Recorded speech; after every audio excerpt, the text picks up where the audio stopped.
तरैया मोला तार दे प्रभुजी सबके तरैया मोला तार दे। काही वेळाने दामोजी व नातून आल्याबरोबर गुन्ह्याची तक्रार केली, हो विचारा तुमच्या बाळाला देवाच्या मंदिरामध्ये गेला, अश्वत्था खाल्लं आणि देवाला बदनाम करतो। दामू विचारतो, काय रे बाळा? होय बाबा, मी नाही खाल्लं म्हणे देवानी खाल्लं।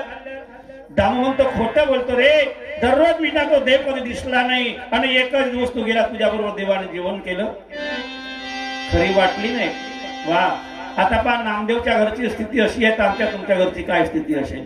हो, आता लहान आहे रे, मोठं झाल्यावर किती खोटं बोलणार नाही। वडिलांनी दुसऱ्या गालावर मारली, एका गालावर आईने मारली, दुसऱ्या गालावर वडिलांनी मारली। बाबा मला मारू नका, ज्या देवाने खाल्लं त्याला आपण विचारून घेऊ। चल, समोर समोर नामदेव, मागे मागे दामू। मंदिरामध्ये जाऊन विचारतो, देवा सांगा ना, तुम्ही खाल्लं नैवेद्य, मी खाल्लं म्हणे थापड।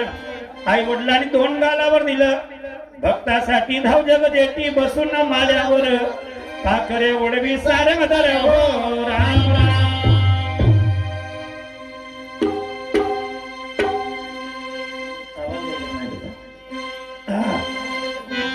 आपल्या मांडीवर घेतलं नामदेवाला, रे माझ्या अनंत